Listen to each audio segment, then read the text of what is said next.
Dans cette vidéo, on va voir toutes les meilleures réponses à toutes les questions que vous pouvez recevoir quand vous faites leur prospection, comme par exemple vouloir plus d'informations, qu'il transmette à son équipe, quel est le prix, qu'il ne veut pas payer d'avance, que les prix sont trop élevés, qu'il a essayé d'autres agences, ça n'a pas fonctionné, en quoi vous êtes différent, apportez-moi des résultats d'abord, je veux parler à vos clients. Comment répondre à avez-vous des études de cas si vous n'en avez pas actuellement. Donc dans cette vidéo on va tout voir, mais avant ça, en quoi je suis qualifié pour faire cette petite vidéo. Donc tous les mois j'envoie entre 10 et 50 000 emails pour moi ou pour mes clients. Tout simplement ça m'a permis par exemple de booker pour moi exclusivement 110 appels de vente, pour des clients entre 5 et 15 appels de vente. Pourquoi je fais cette vidéo où je vous dévoile tout simplement parce que si vous avez une agence, une entreprise B2B et que vous voulez passer au niveau supérieur en termes de prospection par mail. Donc on commence directement avec le je veux plus d'informations parce que avant d'aller en call, beaucoup de prospects ont des objections et veulent être sûr que votre solution c'est vraiment ce à quoi ils pensent et qui va pas perdre son temps à répondre à des questions pour rien. Des prospects ont besoin de plus d'informations, c'est pas une fausse objection, etc. Non. Si vous donnez plus d'informations, les gens viendront en call, il n'y a pas de problème là-dessus. Tenter de contourner la situation et de ne pas répondre à la question, c'est tenter de convaincre un vegan de manger de la viande. Ça ne marchera pas, ça ne sert à rien, vous parlez à un mur. Donnez-leur plus d'informations et montrer que, tout simplement, prendre le call, c'est la décision rationnelle à faire, que ça va leur apporter plus de résultats. Par exemple, imaginons que vous avez pitché un service de SEO. La personne vous dit oui, est-ce que je peux avoir plus d'infos? Donc vous pouvez dire tout simplement, avec le trafic actuel de votre site web, je pourrais vous faire atteindre le numéro 1 sur Google en 3 mois grâce à de nombreux backlinks et notre processus. Et si ce n'est pas le cas, je vous rembourse complètement. Est-ce que vous seriez ouvert à une discussion lundi ou mardi? Là, vous pouvez aller plus loin dans l'explication suivant votre garantie. Par exemple, je vous rembourse complètement comme écrit dans le contrat, grâce à de nombreux backlinks, etc. et notre processus. Est-ce que je pourrais vous expliquer il faut montrer que vous êtes un expert et pas seulement que donner plus d'informations sur le pricing. Il ne faut jamais, bien évidemment, dire ok, ça va coûter tant. Justement, on va en parler exactement de qu'est-ce qu'il faut répondre quand la personne elle vous demande un prix exact. Maintenant, que répondre à un oui ou ok, je suis intéressé, etc. Bien évidemment, là, il faut booker pour un call. Ok. Pas besoin de réfléchir. Ok. Comme vous devez le savoir, il faut booker le call le plus rapidement possible. Donc, tout simplement, vous pouvez faire, bon, est-ce que vous seriez disponible le jour 1 ou jour 2? Donc, dans 1 ou 2 jours. Je suis disponible entre 14h et 15h. Quel horaire vous conviendrait le mieux? Comment répondre à je vais le transmettre à mon équipe? La part du temps, quand un prospect vous répond ça, c'est qu'il n'est pas vraiment intéressé. C'est un non poli. C'est comme oui, je vous recontacterai. Non. Parce que tout simplement, on n'a pas envie d'être le méchant. Maintenant, si vous laissez ça comme ça, vous n'allez certainement, dans 99,9% des cas, vous n'allez jamais entendre plus de ce prospect. Donc, vous pouvez essayer d'aller chercher en fait si c'est un besoin réel ou si c'est un non poli. Par exemple, vous pouvez call out ce truc-là, vous pouvez montrer au prospect que vous êtes intelligent. Donc, Tom, une réponse comme ça, souvent ça veut dire non. Est-ce qu'il y a une raison pour laquelle c'est pas une priorité pour vous? Est-ce que vous ne voyez pas la valeur du service, même avec une garantie basée sur les revenus et leur ROI? Chose intelligente, c'est-à-dire que en fait, là, étant donné que vous expliquez ce qui est en train de se passer, le prospect il peut pas dire il peut pas faire l'autruche. Et donc il va être poussé à dire la vérité parce que ok, vous l'avez été masqué quoi. Et la deuxième chose, c'est que là vous essayez de trouver la vraie raison pour laquelle il a dit non et après ça vous donne une perche ou non. Parce que par exemple, il peut se dire ok, est-ce que non, je vois la valeur du service, mais en fait je suis pas sûr que ça va marcher. Et donc là vous pouvez appuyer sur la garantie et puis avoir le call comme ça. Et aussi, autre chose, c'est que vous montrez, en fait, vous êtes incrédule, c'est-à-dire, ok, ça va marcher, c'est un truc au ROI et il y a une garantie. Pourquoi vous ne travaillerez pas avec moi? Dans aucun sens. Ensuite, comment répondre à quel est le prix? Une question que vous allez recevoir énormément. Donc maintenant, ce qu'il ne faut pas faire avec cette question, c'est d'être en s'ils demandent le prix, ils s'en faucher. Non, c'est pas du tout ça. Ils veulent ne pas avoir d'attente irréaliste et ils veulent être sûrs que ça soit dans leur budget, etc. Donc, il faut éviter dans ces cas-là de tourner autour du pot parce qu'en fait, en 2024, tous les prospects savent que si ils vous demandent le prix et qu'après vous tournez autour du pot, ils savent que c'est un truc tabou et donc beaucoup vont juger et se dire ah ouais mais s'il veut même pas me dire une fourchette, le prix doit être ça doit être une Rolls-Royce le truc. Donc ce qu'il faut faire, c'est leur donner une fourchette de prix et leur permettre de se projeter. Ça ne sert absolument à rien de tourner autour du pot si la personne elle n'est pas qualifiée. Si la personne, en fait, bien évidemment, il faut que votre offre elle soit basée sur le ROI, etc. et que ça le montre. Vous pouvez dire, ok, ça va coûter tant de vous faire un design, et en fait, si la personne n'est pas déjà convaincue, ça ne sert à rien. Mais par contre, quand vous avez une offre qui est plus de la génération de leads, quelque chose qui permet d'avoir à l'entreprise un ROI, Facebook Ads, de l'email marketing. Ok, mon service à 2000 euros, il va vous en faire gagner, comme je l'ai dit dans ma promesse, par exemple 10 000 euros. Et sinon, il y a une garantie. Donc là, c'est beaucoup plus réaliste. Donc maintenant, ce qu'ils veulent aussi savoir, parce que en fait, l'objection que vous allez avoir à ça, c'est oui, mais nous, nos services, en fait, ils sont totalement adaptés aux clients. Donc forcément, on ne peut pas dire le prix que ça va coûter. Maintenant, ce que vous pouvez faire, c'est tout simplement montrer que vous êtes un expert en le comparant à une autre entreprise. C'est-à-dire que, donc imaginons que vous contactiez un e-com et que ce soit tout simplement un e-com dans la beauté. Ce que vous pouvez faire, c'est montrer d'autres e-com beauté que vous avez aidés pour expliquer un peu le prix. Et aussi le ROI. Par exemple, votre réponse, ça pourrait être: nous avons réalisé 12 flux pour Natural Beauty avec une liste de 10 000 clients. Les flux ont généré 30 000 euros en un mois. L'investissement initial était de 3 000 $. Nous avons réalisé 11 flux pour CBD Love. Il leur a rapporté 5 000 euros en 3 mois. Ça aura coûté 4 000 euros. Comme vous voyez, nos prix varient. Je suis disponible lundi ou mardi pour un appel rapide pour en discuter plus en détail. Quel moment vous conviendrait? Là, ça donne beaucoup plus de crédibilité et ça donne aussi quelque chose de tangible à aller chercher. Et là aussi, vous vous placez sur une position d'autorité, c'est-à-dire que vous les avez déjà aidés, vous savez ce que vous faites. Maintenant, imaginons que le prospect vous dise: ah oui, vos prix sont trop élevés, c'est trop hors budget.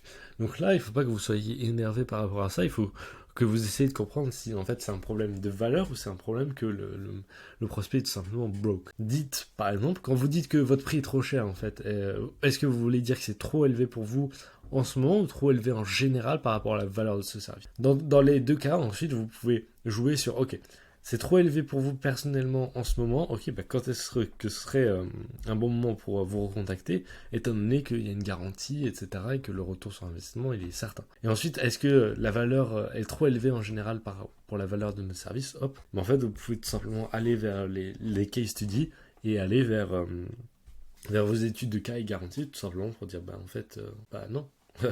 Non, je fais un email qui me donne 1000 euros, tous mes clients ils font 10 000 euros après. Il y a quelque chose qui ne va pas. Maintenant, que répondre à, par exemple, j'ai essayé d'autres agences, j'ai essayé d'autres providers et ça n'a pas marché. Donc là, ce que vous pouvez faire, c'est déjà essayer de savoir en fait si c'est de la faute de l'agence, c'est de sa faute à lui. Et donc en gros, parce que, si une personne a déjà essayé la prospection 10 fois avec 10 agences différentes et que ça n'a pas marché, il y a un problème. Et donc, ce que vous voulez savoir, c'est: est-ce que le problème, il venait de l'agence ou il venait d'eux? Parce qu'en fait, imaginons là, la prospection, elle n'a pas marché 10 fois pour une personne. En fait, c'est probablement pas le message, mais c'est probablement l'offre qu'ils avaient et aussi leur conversion. Donc, il faut voir si, en fait, vous pouvez changer ça ou non. Maintenant, la réponse que je conseillerais le plus d'avoir, c'est: ok, monsieur le prospect, est-ce que vous avez complètement abandonné ce processus ou est-ce que vous voyez d'autres personnes obtenir des bons résultats et vous comprenez donc qu'il n'est pas raisonnable que ça soit la même chose pour vous? Parce que tout simplement, si vous voyez 10 autres agences qui font des sites web qui ont extrait beaucoup de résultats dans votre service, et donc ils vont se dire: ah ouais, le problème du coup c'était l'agence qui m'a aidé. Maintenant, question qui revient très souvent quand vous faites de la prospection à froid, c'est: ok, en quoi est-ce que vous êtes différent des autres agences? Question très légitime. Là, il faut aussi essayer de découvrir si en fait la plupart des gens, est-ce qu'ils vous posent cette question par curiosité ou est-ce qu'ils sont vraiment intéressés par votre service? Quand je dis curiosité, en fait, c'est parce que suivant son service, son inbox peut être totalement rempli de ce genre de choses. Il peut être totalement rempli, par exemple, des gens qui lui promettent d'avoir plus de revenus grâce à Facebook Ads. Soit il peut vous demander ça parce qu'il est vraiment intéressé, soit il a un... Bon, ça me saoule d'avoir des réponses Facebook Ads. Vas-y, je vais juste répondre ça parce que j'ai une idée. Donc, s'il est vraiment intéressé, vous avancez. S'il n'est pas intéressé, vous abandonnez. Imaginons que vous soyez une agence de SEO. La plupart des agences de SEO, en fait, ils ont des centaines de clients. Du coup, vous serez juste un mignon dans une armée de mignons. En fait, moi, je me concentre uniquement sur le SEO par rapport à toutes les agences full marketing. Aussi, chose importante, c'est que je fais gagner à mes clients 10 fois plus que ce qu'ils me payent. J'ai une garantie basée sur la performance. Est-ce que vous me posez cette question par curiosité ou vous êtes vraiment intéressé par mon service? Là, il faut toujours montrer dans le ROI. Et ce qu'il ne faut pas faire, c'est ah oui, mais nous, on est meilleur que tous les autres. Il faut garder quelque chose de rationnel. Il faut garder quelque chose chose de vraiment de comparable, quoi. Parce que si vous dites, ah oui, on est les meilleurs, etc., ça ne marche pas, parce que tout le monde dit la même chose. Maintenant, que répondre à quelqu'un qui dit, oui, est-ce qu'on embauche quelqu'un en interne pour le faire? Ça montre que le prospect a compris l'importance de ce que vous faites, mais du coup, étant donné qu'il a déjà ailleurs quelqu'un, étant donné qu'il a déjà recruté quelqu'un, bah, il n'a pas assez de données pour faire ses décisions. En fait, il vient de le recruter il y a un mois, il va pas le virer pour vos beaux yeux. Il va essayer de voir si en fait ça valait le coup. Et donc plutôt qu'essayer de rabaisser la personne qu'il a recrutée, ce qui semblera bizarre, ce qui semblera tout simplement un red flag pour vous, ce qui fera que en fait une personne saine d'esprit, une personne qui se respecte se dira bah non, j'ai pas envie de travailler avec lui, s'il descend tous les concurrents, c'est probablement pas quelque chose de bon. Par contre, quelqu'un qui montre, qui fait ok, je suppose que si vous venez d'embaucher quelqu'un, vous aimeriez aussi évaluer s'il le fait bien son travail. Donc j'ai fait une vidéo sur toutes les KPI à atteindre dans son job. Je peux vous relancer dans quelques mois pour voir si match ou pas ces KPI. S'il les match pas, peut-être on peut discuter. S'il les match, tant mieux. Est-ce que je vous l'envoie ça? Quelqu'un qui fait du business, il essaye toujours d'être rationnel au possible. Et donc par exemple, si vous lui envoyez cette vidéo, ça lui permet de faire une vraie comparaison. Ça lui permet de voir que mon employé performe à 20%. Quoi. Bah bien évidemment, je vais prendre l'agence. Si vous essayez d'affronter ça directement, en fait, vous êtes contre le biais du coût irrécupérable, c'est-à-dire que les gens font des décisions irrationnelles à cause d'une action qu'ils viennent juste de faire. C'est-à-dire que, imaginons vous avez acheté un nouvel iPhone à 1500€, vous allez l'utiliser plus. Vous n'allez pas l'abandonner d'un coup, parce que sinon, l'investissement, il ne serait pas rentable pour vous. Vous avez déjà entendu celui-là, donc oui, apportez-moi des leads, apportez-moi les résultats de bord, et puis ensuite on parle. À part si vraiment c'est une stratégie délibérée et que vous avez déjà assez de clients et que c'est une stratégie en fait que vous parlez au meilleur dans son marché et qu'en fait vous vous dites ok vas-y, je vais peut-être faire gratuit sur lui, mais au moins j'aurai une case study et donc je pourrai aller chercher plus loin. Si c'est pas le cas, il faut obligatoirement l'avoir en appel et ensuite faire peut-être une période d'essai, mais pas plus. Parce qu'en fait, si vous apportez des résultats, etc., et qu'il n'est même pas en appel, en fait, cette personne ne vous payera jamais.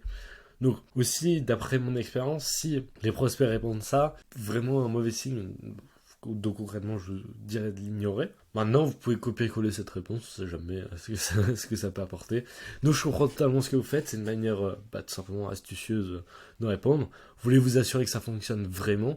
Actuellement, j'obtiens X résultats à tous mes clients et j'ai une offre tout simplement à la performance à la garantie. C'est vraiment sérieux à propos de l'obtention des résultats, je peux faire un appel avec vous. Donc, tout simplement, vous disqualifiez au plus possible la personne. Comment répondre à je veux parler à un de vos clients avant? Donc, ça, c'est quelque chose que vous allez certainement avoir soit au début, soit à la fin de la vente. Et donc là, vous pouvez utiliser plusieurs choses. Vous pouvez avoir tellement de preuves sociales, que ce soit tout simplement de case study sur votre site ou de training sur votre vidéo YouTube ou d'abonnés sur LinkedIn, etc. Et en fait, ils voient tout ça, ils sont en fait, il est forcément legit. J'ai pas besoin de parler à quelqu'un. Maintenant, imaginons que ça soit pas le cas, vous pouvez faire, ok. Du coup, monsieur le prospect, vous voulez dire que, en fait, là, si vous parlez à quelqu'un qui a travaillé avec moi dans le passé, vous êtes satisfait des résultats, vous signerez et payerez immédiatement. Si c'est pas le cas, faisons un appel pour dissiper autre doute. Là, en fait, vous isolez ça et en fait, c'est la personne. Elle vous dit, non, mais moi, j'ai juste besoin de parler de quelqu'un et je signe. Là, vous lui envoyez quelqu'un. Et si vous n'avez vraiment pas envie de le, vous pouvez utiliser bon, monsieur, en fait, nos clients, ils travaillent avec nous pour les résultats qu'on leur apporte, ils ne travaillent pas avec nous pour faire pour être des sales chez nous. En fait, là, actuellement, notre acquisition fait que si on acceptait à chaque fois quand des potentiels clients nous demandaient ça, en fait, nos clients, ils travailleraient plus, ils parleraient plus à vous qu'ils se focuseraient sur leur business. C'est tout simplement pas quelque chose qui est acceptable. Donc tout simplement, là, vous montrez que vous êtes détaché de l'outcome et que s'ils sont pas contents, ils peuvent aller voir ailleurs. Maintenant, comment répondre à une série de questions? Imaginons que le prospect vous demande le prix, la garantie, le processus. Ah oui, est-ce que vous avez travaillé avec lui? Est-ce que vous avez fait ça? C'est quoi votre méthode? En fait, là, la meilleure façon de répondre, c'est de filmer un petit loom qui passe en revue chacune de ces questions. Et aussi donner une fourchette de prix, etc. Montrer de l'intérêt pour l'appel. Expliquer à quoi sert l'appel. Parce que tout simplement, répondre en texte, ça sera quand même assez long. Ce sera assez long pour vous. Et puis, ça marche toujours pour break le ice. Et pour éviter que la personne, en fait, elle se dise « Ah oui, mais c'est quelqu'un en email. » Et aussi, il faut garder en tête que s'il répond ça, il est plutôt intéressé par le service. Il n'y a pas de souci là-dessus. Maintenant, que répondre à quelqu'un qui vous demande si vous avez des études de cas et que vous avez déjà travaillé avec une niche spécifique. Donc si vous n'avez pas d'études de cas, en fait, c'est mieux d'être transparent parce qu'ils vont tout simplement le trouver. Maintenant, il y a des manières de montrer ça de manière intelligente. Pour être transparent, j'ai pas d'études de cas dans votre niche spécifique et c'est pour ça que je le fais sur la base de performance ou de garantie, donc pas de risque pour vous. Voilà la liste de mes clients, juste pour vous montrer que je sais ce que je fais. Voilà les résultats. Est-ce que vous seriez disponible pour un appel pour voir si je peux vraiment vous aider? Ensuite, si vous êtes dans un programme de coaching à mon réseau, vous pouvez faire OK. Moi, j'ai pas travaillé directement avec votre industrie. Maintenant, je connais 10 CEO qui l'ont fait, alors je peux leur discuter, etc. de votre cas, il n'y aura aucun problème. Aussi, ce que vous pouvez faire, c'est tout simplement lui montrer que c'est lui la commodité, c'est pas vous. Et donc, par exemple, imaginons que là, vous aidez un logiciel SaaS, et donc quelqu'un qui vous dit ah oui, mais est-ce que vous avez déjà travaillé avec un type de logiciel SaaS comme ce que vous pouvez faire, c'est ok. J'ai déjà travaillé avec une entreprise de biotechnologie qui vend des robots chirurgicaux à 100 000 $ chacun. Pareil, mais est-ce que vous pensez, d'après votre site web, en fait, j'ai aucune raison de penser que je ne pourrais pas vous obtenir des leads. Quand est-ce que vous seriez disponible pour voir si je peux vraiment vous obtenir des résultats? Tout simplement, ok. T'as un SaaS qui a genre 1000 € par mois, je vends des trucs à 100 000 € par colis. Chef, tu penses que je vais pas y arriver, quoi. Si vous en avez, bien évidemment, bah, tout se fait, ok. Je travaille avec lui, voilà les résultats. Je pense que je pourrais faire la même chose pour vous. Quand est-ce que vous seriez disponible pour un call?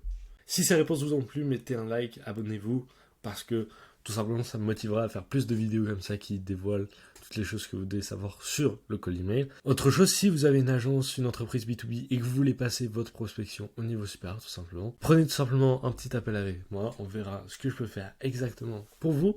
Et puis en tout cas, abonnez-vous et puis à très bientôt.